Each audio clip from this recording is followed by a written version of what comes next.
জীবনে যে মানুষটি তোমায় মাঝপথে হাত ছেড়ে চলে গেছে, অন্ততপক্ষে তার কথা চিন্তা করে বা ভেবে কোনো লাভ নেই।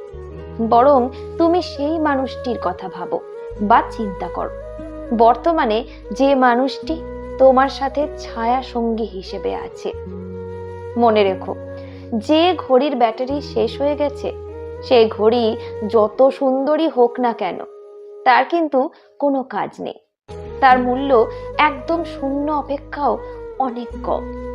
তাই যে সম্পর্কটি শেষ হয়ে গেছে, সেই সম্পর্কটি যত দীর্ঘ অথবা গভীরই হোক না কেন, তাকে ভুলে যাওয়াই শ্রেয়।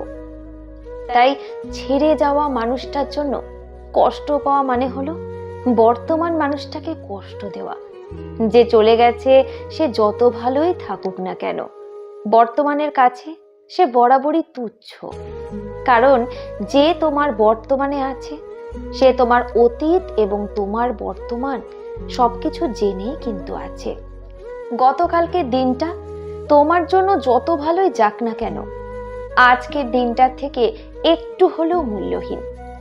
আজ যত ভালোই কাটুক না কেন, আগামীকালকের দিনটার কাছে তুচ্ছ। তেমনি মানুষের ক্ষেত্রেও ঠিক একই। নতুন মানুষটির কাছে পুরাতনের কথা বলা মানেই যুক্তিহীন। তাই সেই মানুষটিকে কখনোই হারিয়ে ফেলো না, যে মানুষটি তোমার অতীত জেনেও তোমার পাশে আছে। মনে রেখো, অতীত জেনেও যারা পাশে থাকে, তারা কিন্তু অভিনয় করতে আসে না, বরং তারা আসে অতীতকে ভুলিয়ে নতুন করে প্রেমের শিখা জ্বালাতে।